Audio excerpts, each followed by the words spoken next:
Welcome back. Please ignore my wrinkled shirt. I only have so many that I can clip a microphone to easily. This is going to be page 145 to 167 of the road. So enjoy.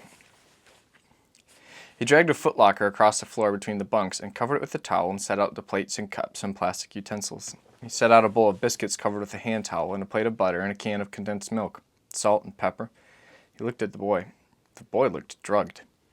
He brought the frying pan from the stove and forked a piece of browned ham onto the boy's plate and scooped scrambled eggs from the other pan and ladled out spoonfuls of baked beans and poured coffee into their cups. The boy looked up at him. "Go ahead," he said. "Don't let it get cold." "What do I eat first?" "Whatever you like." "Is this coffee?" "Yes, here. You put the butter on your biscuits like this." "Okay. You all right?" "I don't know." "Do you feel okay?" "Yes." "Well, what is it?" "Do you think we should thank the people?" "The people?"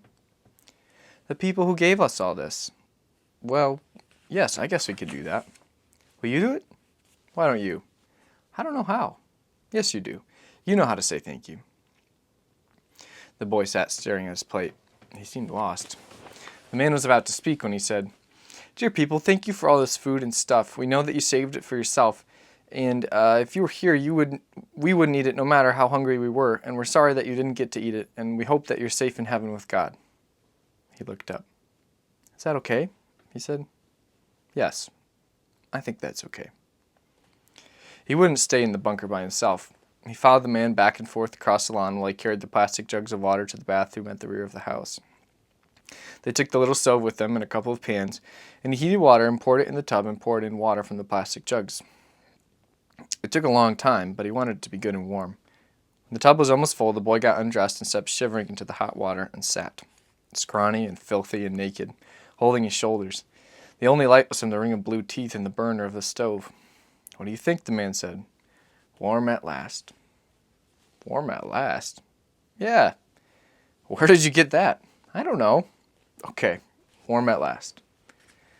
He washed his dirty, matted hair and bathed him with soap and sponges. He drained away the filthy water he sat in, and laved fresh warm water over him from the pan, and wrapped him shivering in a towel, and wrapped him again in a blanket. He combed his hair and looked at him. Steam was coming off of him like smoke. "You okay?" he said. "My feet are cold." "You have to wait for me." "Hurry." He bathed and then climbed out and poured detergent into the bathwater and shoved their stinking jeans into the water with the toilet plunger. "You ready?" he said. "Yes." He turned down the burner until it sputtered and went out, and then he turned on the flashlight and laid it in the floor. They sat on the edge of the tub and pulled their shoes on, and then he handed the boy the pan and soap, and he took the stove and the little bottle of gas and the pistol and wrapped it in their blankets. They went back across the yard to the bunker. They sat on the cot with a checkerboard between them, wearing new sweaters and socks and swaddled in the new blankets. He'd hooked up a small gas heater, and they drank Coca-Cola out of plastic mugs, and after a while, he went back to the house and wrung out the water of the jeans, brought them back, and hung them to dry. "How long can we stay here, Papa?" "Not long." "How long is that?" "I don't know. Maybe one day more, 2. "'Cause it's dangerous?" "Yes." "Do you think they'll find us?" "No, they won't find us." "They might find us." "No, they won't. They won't find us." Later, when the boy was asleep, he went out to the house and dragged some of the furniture out onto the lawn. Then he dragged out a mattress and laid it over the hatch, and from inside he pulled it over the plywood and carefully lowered the door so that the mattress covered it completely. It wasn't much of a ruse, but it was better than nothing. While the boy slept, he sat on the bunk, and by the light of the lantern he whittled fake bullets from a tree branch with his knife, fitting them carefully into the empty bores of the cylinder and then whittling again. He shaped the ends with the knife and sanded them smooth with salt and stained them with soot until they were the color of lead. When he had all 5 of them done, he fitted them to the bores and snapped the cylinder shut and turned the gun and looked at it. Even this close, the gun looked as if it were fully loaded, and he laid it by and got up to feel the legs of the jeans steaming above the heater. He'd saved a small handful of empty cartridge casings for the pistol, but they were gone with everything else. He should have kept them in his pocket. He'd even lost the last one. He thought he might have been able to reload them out of 45 cartridges. The primers would probably fit if he could get them out without ruining them. Shaved the bullets the size of the box cutter. He got up and made a last tour of the stores. Then he turned down the lamp until the flame puttered out, and he kissed the boy and crawled into the other bunk under the clean blankets and gazed one more time at this tiny paradise, trembling in the orange light from the heater. And then he fell asleep. The town had been abandoned years ago, but they walked the littered streets carefully, the boy holding onto his hand. They passed a metal trash dump where someone had once tried to burn bodies. The charred meat and bones under the damp ash might have been anonymous, save for the shape of the skulls. No longer any smell. There was a market at the end of the street, and in one of the aisles, piled with empty boxes, there were 3 metal grocery carts. He looked them over and pulled one of them free and squatted and turned the wheels and then stood and pushed up the aisle and back again. "We could take 2 of them," the boy said. "No." "I could push one. You're the scout. I need you to be our lookout." "Well, what are we going to do with all the stuff?" "We'll just have to take what we can." "Do you think somebody's coming?" "Yeah, sometime." "You said nobody was coming." "I didn't mean ever." "I wish we could live here." "I know." "We could be on the lookout." "We are on the lookout." "Well, what if some good guys came?" "Well, I don't think we're likely to meet any good guys on the road." "We're on the road." "I know." "If you're on the lookout all the time, does that mean you're scared all the time?" "Well, I suppose you have to be scared enough to be on the lookout in the first place, to be cautious, watchful." "But the rest of the time you're not scared?" "The rest of the time?" "Yeah. Well, I don't know. Maybe you should always be on the lookout. If trouble comes when you least expect it, then maybe the thing to do is always expect it." "But do you always expect it, Papa?" "I do. But sometimes I might forget to be on the lookout." He sat the boy on the footlocker under the gas lamp, and with a plastic comb and a pair of scissors, he set about cutting his hair. He tried to do a good job, and it took some time. When he was done, he took the towel from around the boy's shoulder, and he scooped the golden hair from the floor and wiped the boy's face and shoulders with the damp cloth and held a mirror for him to see. "You did a good job, Papa." "Good.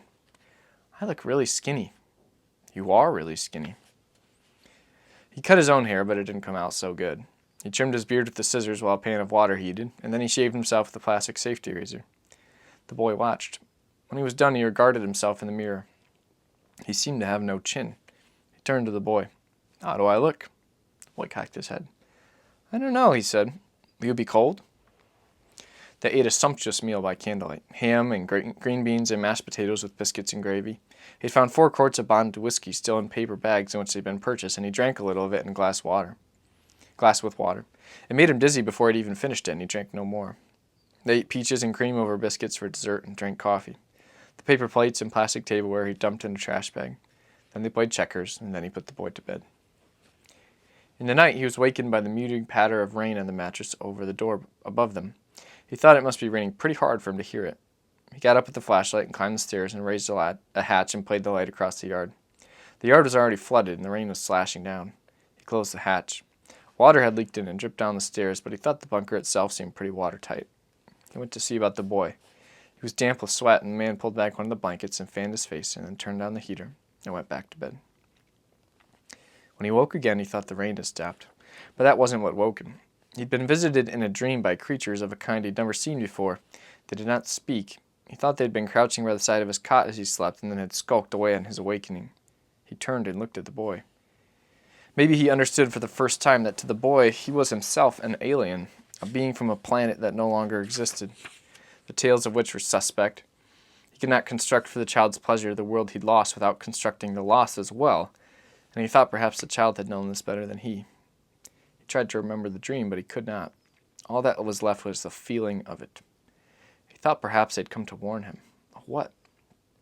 That he could not enkindle in the heart of the child what was ashes in his own. Even now, some part of him wished they'd never found this refuge. Some part of him always wished it to be over. He checked the valve in the tank that it was turned off, and he swung the little stove around on the footlocker and set to work dismantling it. He unscrewed the bottom panel, and he removed the burner assembly and disconnected the 2 burners with a small crescent wrench. He tipped out the plastic jar of hardware and sorted out a bolt to thread in the fitting of the junction and then tightened it down. He connected the hose from the tank and held the little pot meal burner up in his hand, small and lightweight. He set it on the locker and carried the sheet metal over, put it in the trash, and went to the stairs to check the weather. The mattress on top of the hatch had soaked up a good deal of water, and the door was hard to lift. He stood with it resting on his shoulders and looked out at the day, a light drizzle falling. It's impossible to tell what time of day he was looking at. He looked at the house, and he looked out over the dripping countryside, and then let the door back down and descended the steps and set about making breakfast. They spent the day eating and sleeping. He'd planned to leave, but the rain was justification enough to stay. The grocery cart was in the shed. Not likely that anyone would travel the road today. They sorted through the stores and set out what they could take, making but a measured cube in the corner of the shelter. The day was brief, hardly a day at all. By the dark, the rain had ceased, and they opened the hatch and began to carry boxes to the shed and to pack They began to carry boxes and parcels and plastic bags across the wet yard to the shed and to pack the cart. The faintly lit hatchway lay in the dark of the yard like a grave, yawning at Judgment Day in some old apocalyptic painting. When the cart was loaded with all that it could hold, he tied a plastic tarp down over it, fastened the grommets to the wire with short bungee cords, and they stood back and looked at it with the flashlight. He thought that he should have gotten a couple extra sets of wheels from the other cart to the store, but it was too late now. He should have saved the motorcycle mirror off their old cart, too. They ate dinner and slept till morning, then bathed again with sponges and washed their hair in basins of warm water. They ate breakfast, and by first light they were on the road, wearing fresh masks cut from sheeting, the boy going ahead with a broom and clearing the way of sticks and branches, and the man bent over the handle of the cart, watching the road fall away before them. The cart was too heavy to push into the wet woods, and they nooned in the middle of the road and fixed hot tea and ate the last of the canned ham with crackers and with mustard and applesauce, sitting back to back and watching the road. "You know where we are, Papa?" the boy said. "Sort of." "How sort of?" "Well, I think we're about 200 miles from the coast, as the crow flies." "As the crow flies?" "Yes, it means going in a straight line." "Are we going to get there soon?" "Not real soon. Pretty soon. We're not going as the crow flies." "Because the crows don't have to follow roads?" "Yeah. They can go wherever they want." "Yeah." "Do you think there might be crows somewhere?" "I don't know." "But what do you think?" "I think it's unlikely." "Could they fly to Mars or someplace?" "No, they couldn't." "Because it's too far?" "Yes." "Even if they wanted to?" "Even if they wanted to." "What if they tried and they just got halfway or something and then they were too tired? Would they fall back down?" "Well, they really couldn't get halfway because they'd be in space and there's not any air in space, so they wouldn't be able to fly. And besides, it'd be too cold and they'd freeze to death." "Oh." "Anyway, they wouldn't know where Mars was." "Do we know where Mars is?"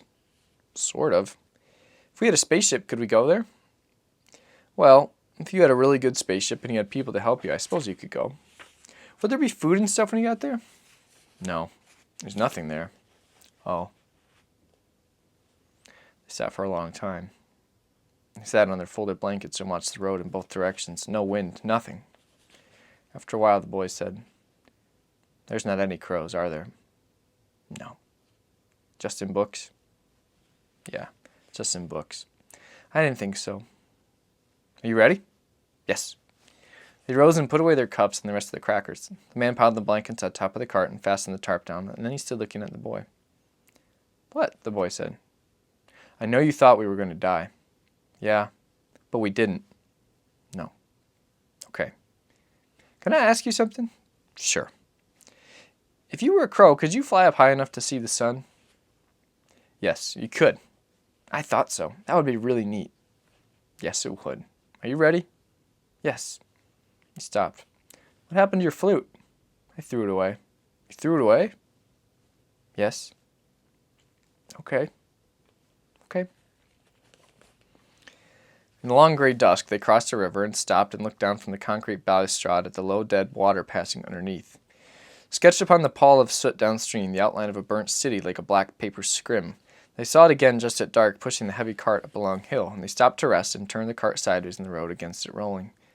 Their masks were already gray at the mouth and their eyes darkly cupped. They sat in the ashes by the side of the road and looked out to the east where the shape of the city was darkening into the coming night. They saw no lights. "You think there's anyone there, Papa?" "I don't know." "How soon can we stop?" "We could stop now." "On the hill?" "We can get the cart down to those rocks and cover it with limbs." "Is this a good place to stop?" "Well, people don't like to stop on hills, and we don't like for people to stop. So it's a good place for us." "I think so. Because we're smart?" "Well, let's not get too smart." "Okay." "Are you ready?" "Yes." The boy stood up and got his broom and put it over his shoulder. He looked at his father. "What are our long-term goals?" he said. "What?" "Our long-term goals." "Where did you hear that?" "I don't know." "No. Where did you?" "Well, you said it." "When?" "A long time ago." "Well, what was the answer?" "I don't know." "Well, I don't either. Come on. It was getting dark." Late in the day following, as they rounded a bend in the road, the boy stopped and put his hand on the carriage. "Papa," he whispered. The man looked up. A small figure distant in the road, bent and shuffling. He stood leaning on the handle of the grocery cart. Well, he said, who is this? What should we do, Papa? It could be a decoy. What are we going to do? Let's just follow. We'll see if he turns around. Okay. The traveler was not one for looking back. They followed him for a while, and then they overtook him. An old man, small and bent.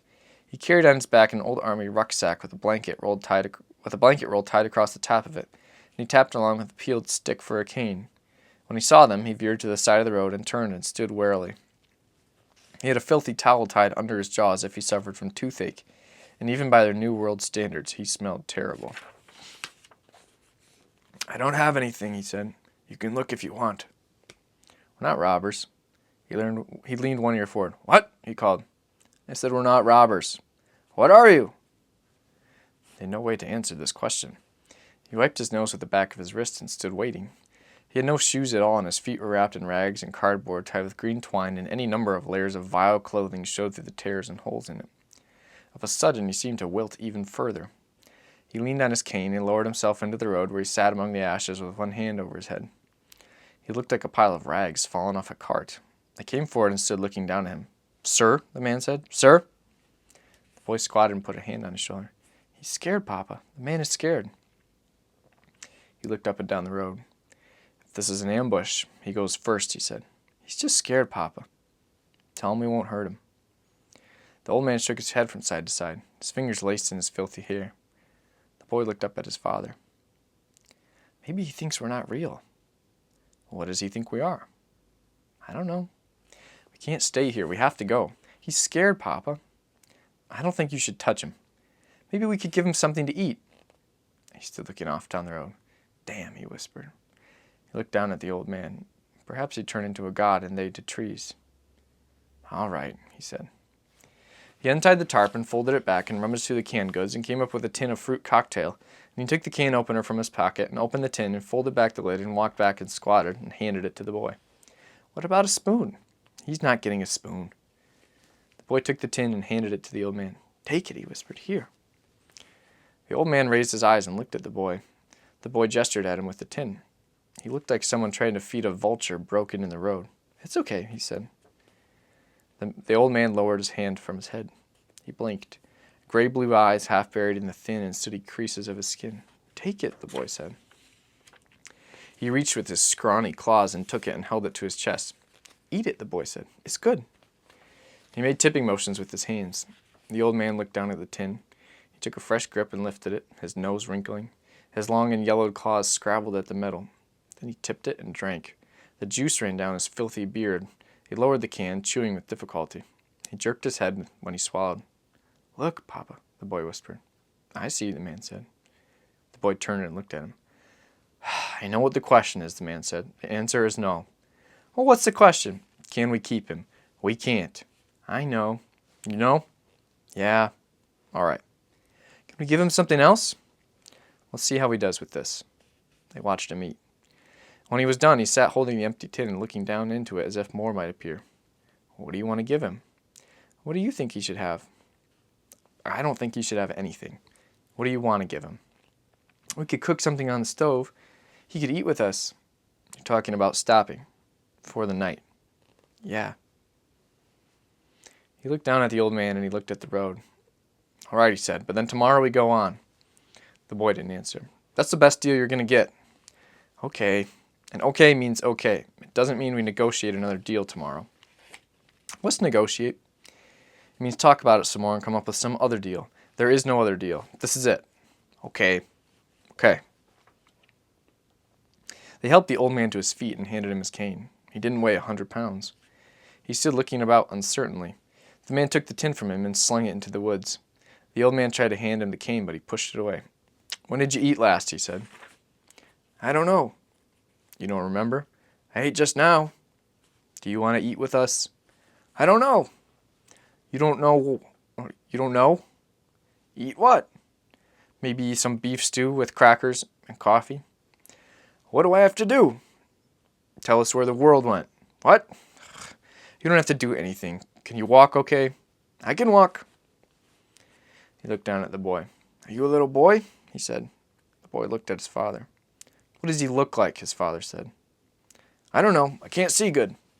Can you see me? I can tell someone's there. Good. We need to get going. He looked at the boy. Don't hold his hand, he said. He can't see. Don't hold his hand. Let's go. Where are we going? The old man said. We're going to eat.